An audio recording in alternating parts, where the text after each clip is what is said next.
Hi everyone, thanks for joining me. My name's Jackie and this is my channel JTV Arts. Today we're going to be doing a printmaking tutorial. Now there's a lot of different kinds of printmaking, but we're going to be doing Linocut printmaking in specific today. So first I'm going to go over all of the materials that we'll need, and then we'll go step by step into our process of printmaking so that you can make your own print at home. The first material that you're going to need is going to be linoleum. So this is a soft cut linoleum. I really like these because they're great for beginners and they're super easy to carve. Secondly, to do the carving, you're going to need some carving tools. This was very inexpensive, just about $3 or so, and I got it at my local art store. It comes with multiple sizes here on the tips, so you just interchange the tips for whatever kind of mark you're choosing to make on your linoleum cut. The next item you're going to need is a palette knife. The palette knife is going to be used to get your ink out of the container and spread it over your palette. This here is the palette that I choose to use. It's just a plastic clear palette. This is a Brayer. This is also Speedball brand. I obviously love their items. It comes in many different sizes. This is a larger size, but something around this size is what's going to be good for me today because I'm using a smaller piece of linoleum, so I don't need a huge Brayer because it'll just use more ink. The next item is going to be a Barren. They're used for pressing your paper into your linoleum block so that you can get that relief print. But you can also use a wooden spoon, a metal spoon, you can just use your hands, but Brayers are specifically made to give you a really even finish. There's definitely multiple types. This is a Speedball one, but they even have simpler bamboo Brayers that are less expensive, especially if you're a beginner and you're kind of just trying to get a feel of the medium. And then the next item we're going to need, maybe the most important, is going to be our ink. I like to use the Speedball Professional Super Graphic Black ink. It's really great. It's an oil-based ink, so it is harder to clean, so you'll need some sort of solvent to clean it up at the end. But Speedball makes water-based ink as well, and that one is much easier to clean up. It's a little less expensive, I believe, but also for me personally, I prefer the finish of an oil-based ink. And the last thing that you're going to need is going to be some paper for printing. I made this, but really you can choose any type of paper that you desire. You can find some around your house, or you can buy some inexpensively at a local art store. So now that we have all of our items, let's get into the tutorial. So I've got all of my tools laid out, and I'm going to take my linoleum block here. I'm just using a small little scrap piece of linoleum here. We are just going to draw our design directly onto the linoleum. So I'm just going to draw a really simple design.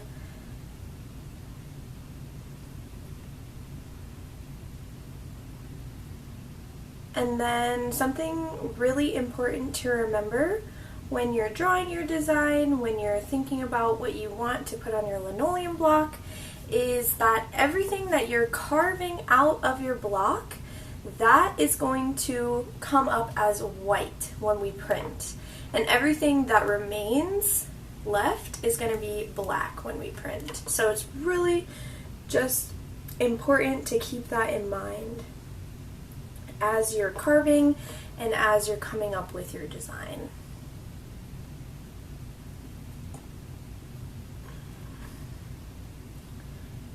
And mine today is just going to be really simple for the purposes of this video.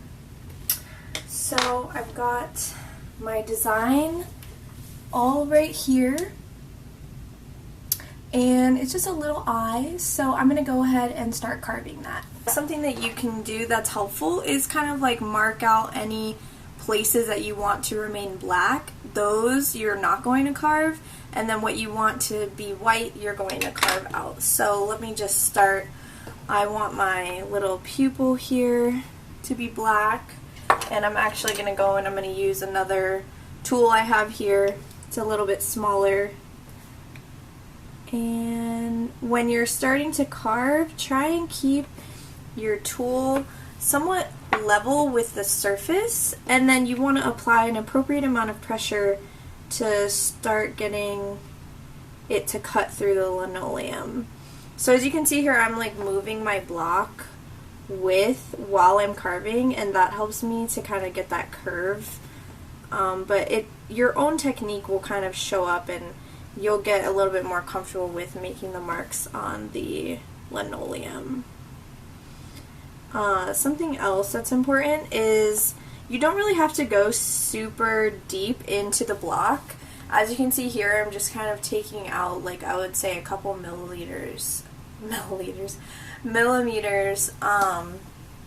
of the linoleum, so don't have to do super deep cut into it. And also, applying an even pressure is going to help you with your control of the lines as well.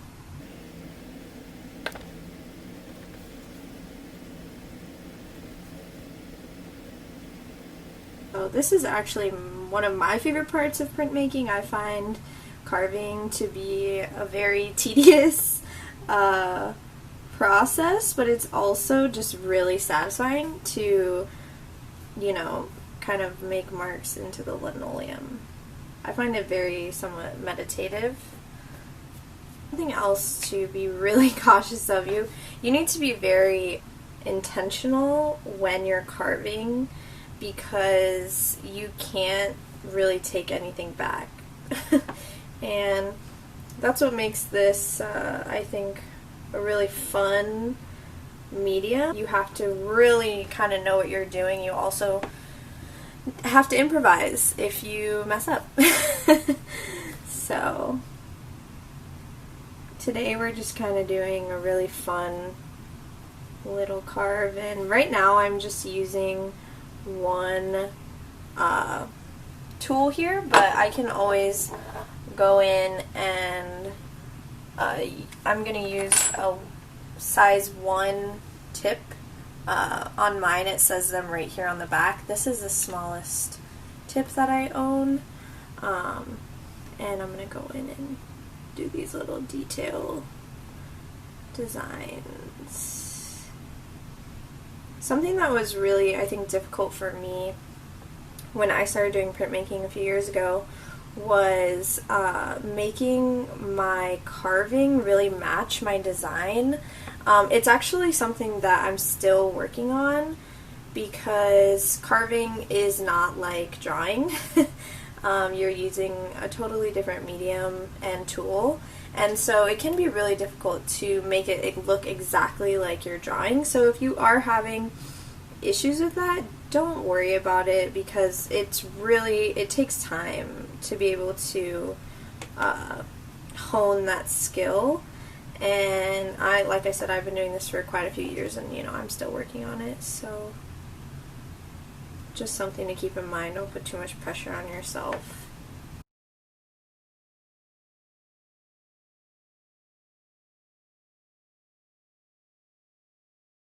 So I've got my design here all ready and carved, and if you have a more intricate design, you know, just take your time carving things out.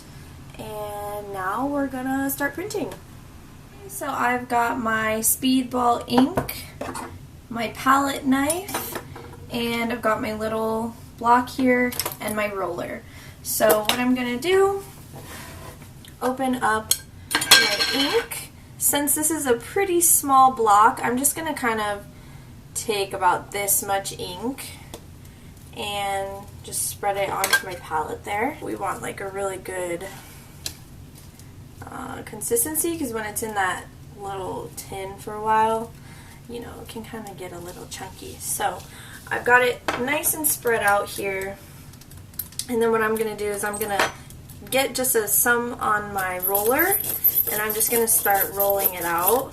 And you're going to roll in horizontal and vertical motions, and you kind of want to spread the ink out and get like thin little sheets like this, because we really want an even color on our roller, or our brayer, if if you want to be more specific, but I also just call it a ruler.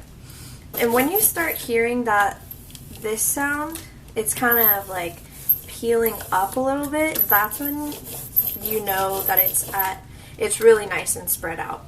So I'm just gonna move the palette here, and I've got my little block, and now I'm just gonna start rolling over it. You always want your roller to be about the size of the block that you're doing it as, so that you can really get a nice even coat of ink on there. So just from my first pass through, it looks pretty well inked.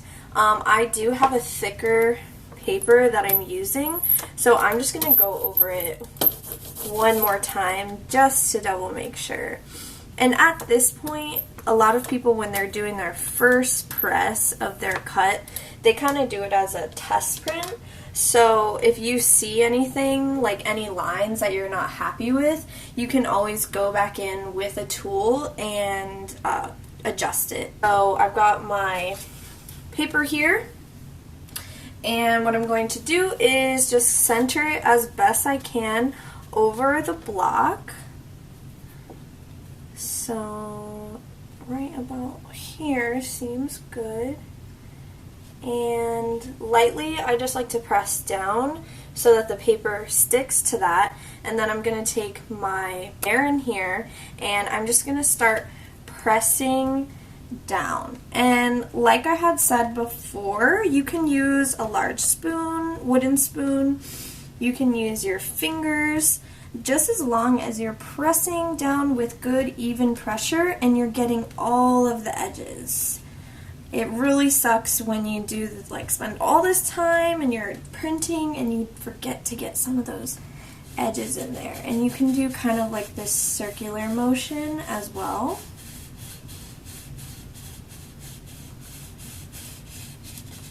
And I think it's pretty good. Alright, and then what you're going to do is just gently peel your paper off from there. And there it is. We've got our print. So now that we completed doing our print, the fun part comes the cleanup, which I thought I would show to y'all just in case you've never had to clean up an oil paint before. What I like to do to conserve paint or ink is I like to scrape any remaining ink off of my palette, and I just scrape it right back into my can here, because this ink is pretty expensive and sometimes I can get a lot off of the little palette. So once I'm happy with how much I'm scraping off, I'm going to go in with just some paper towels and a terpenoid or mineral spirit like substance, one that's specifically used for cleaning oil paint. If you are using a water-based ink, you will not have to use this, but since this is oil-based, we have to use some sort of solvent to go ahead and clean it up. And it wipes super easy with the spirit. It just, like any and most art things, it takes a while to clean it up. And thankfully the oil paint won't dry out if you leave it out for a while, but I like to just clean immediately because I have little cats and they've definitely gotten into the ink before when I've left it out. So I'm gonna clean right away. And one downside I would say to using the oil-based ink is that with the mineral spirit and the use of paper towels, it can be a little hazardous and somewhat wasteful.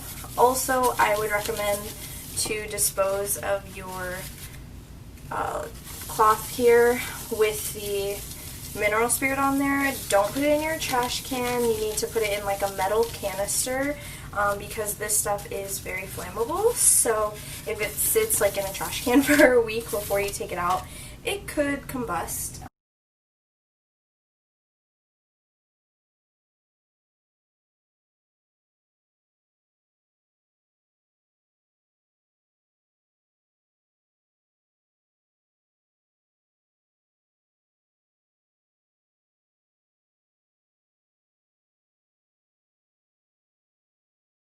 Thanks so much for following along with my beginning printmaker tutorial for Linocut today.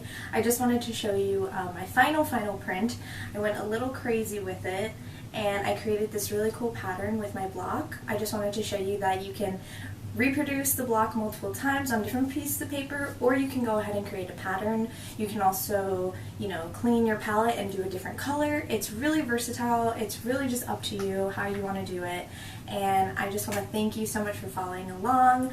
Like and subscribe. Let me know if this video helped you or if it didn't. And I just hope to see you all next time on JTV Arts.